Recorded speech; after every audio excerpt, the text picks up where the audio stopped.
যাদেরকে আল্লাহ ভালোবাসেন তারা হলেন সেই মানুষেরা যাদের মধ্যে ন্যায় বিচার আছে, যারা ইনসাফ করে, যারা মানুষের প্রতি অবিচার করে না, যারা ন্যায়নিষ্ঠ আচরণ করে, অন্যায় অবিচার করে না।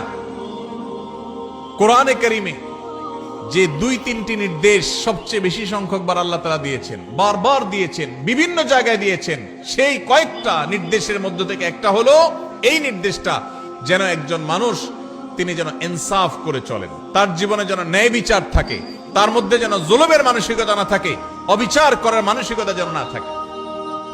আপনি যদি আপনার জীবনে কখনো একটা নির্দোষ মানুষকে দোষী বলেন, লোকটার আসলে কোনো দোষ নাই, কেউ একজন ফেসবুকে তার নামে একটা বদনাম উঠায় দিছে, আপনিও সেটা শেয়ার করে তার বদনামি করছেন, তাহলে এটা কি তার প্রতি সুবিচার হলো না অবিচার হলো?